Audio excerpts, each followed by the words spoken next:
Good morning. It is Thursday, July 3rd. I'm Zach Howard. Here's your morning market update. What are we looking at to end the week? Holiday in the US tomorrow. Market's closed. So this is our Friday. And we got the big, beautiful bill. We're going to pass it here today, any hour. It looks like. What does it mean at the end of the day? Nothing stops this train, as Lynn Alden has coined that phrase of financial repression through fiscal spending.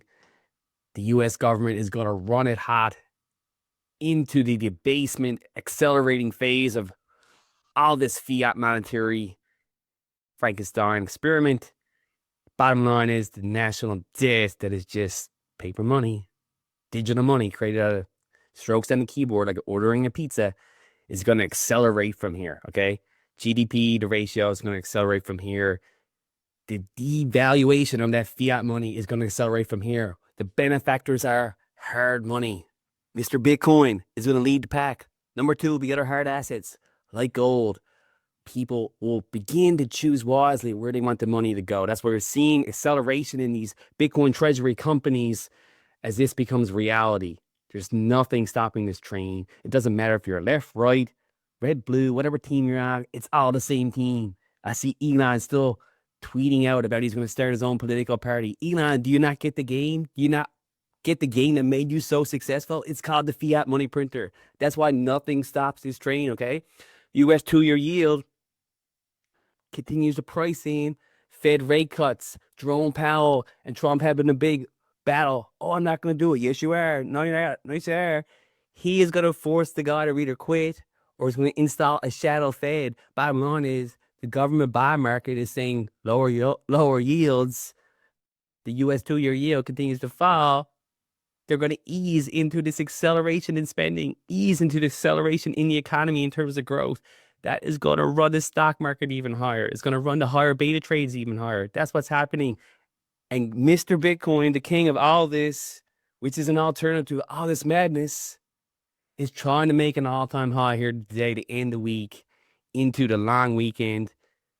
Keeps knocking on that door. Eventually, he's going to kick it down. 111,000 US dollars. We're right on the edge of there. And continuous announcements of new treasury companies globally adopting the strategy of putting Bitcoin on the balance sheet in lieu of continued fiat US government bonds. Yesterday, another day with no inflows into the BlackRock IBET ETF, interesting enough, but Fidelity had a big positive day. So I would imagine we have a positive day coming here for BlackRock.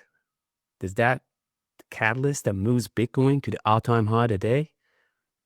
Remember the game. It's the fiat that we measure it all in. The fiat money that is infinite, that is created at will. Zoom out. Look back at this chart since 1971, which I profiled last week when we hit all-time highs in the stock market, and we continue to hit all-time highs. That is the recipe, okay? That's why we are going to continue to see acceleration in trades like Bitcoin, in the Mag 7, in these high beta trades, because they're going to want to move the most with liquidity flowing back in to the financial system once this passes. I hope everybody has a great weekend with their families and their friends in the US and elsewhere. Make it count. We'll see you back here next week. I will